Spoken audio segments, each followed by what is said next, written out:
Hey everybody, Tony Stewart here, Tony Stewart Blog, and I realized that we work here at LifeChurch.tv and Church Online, and we're doing a billion things a day, and I work with some amazing people, and as we're having conversations, even today there's some developers back there, I realized, man, there's a lot of stuff going on that we're learning, and actually this is Daniel DeMoss. Hello. He's the online connections pastor, and he heads up communication stuff for the Church Online team, and we were just recently having a conversation around how you connect with people who are influential online, and Daniel had some really cool stuff he's just been kind of learning over the last couple of weeks. I just thought he might be cool if he would share it.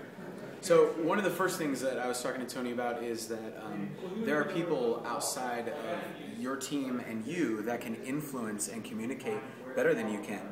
They may have access to audiences that are larger than you do, or they may know people who would be more interested in what you have to tell them.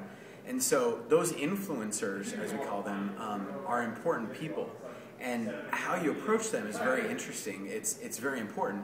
And in the long run, ends up making it to where either you can leverage them to help your cause, or you end up maybe losing them. And the thing that I'm learning, and that I've been learning over the past several years, is that when you approach those influencers, you have to approach them as people and as real relationships.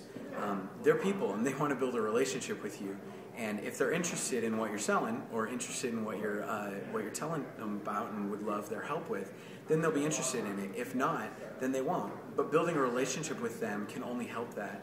And in the long run, you end up in a situation where you're better positioned to ask for their opinion, ask for their help, and ask for them to communicate things if you have a long-term relationship with them.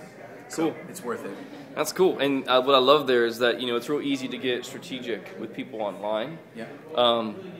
And maybe get an initial effect, like a quick burst, because they're interested, but then you burn that bridge for relationship. So in the long haul, you lose. The temptation is actually to sit down and write a list of the things that you can partner with and be strategic over. Or write a list of influencers and just make an email blast out, same message to everybody, which seems easier at first. But you're finding the hard work of relationship really pays off. Yep. Very cool. And you end up with a lot of friends. Very cool. And your phone was ringing, which it has can you make it ring the ring? I don't think I can. I'd have to. That we'll save that for another video. We'll save that for another video. His ring's it's from a series we had here at Lectures. Oh, there it goes. Oh.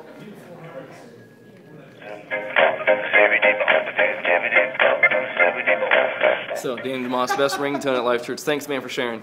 Thanks.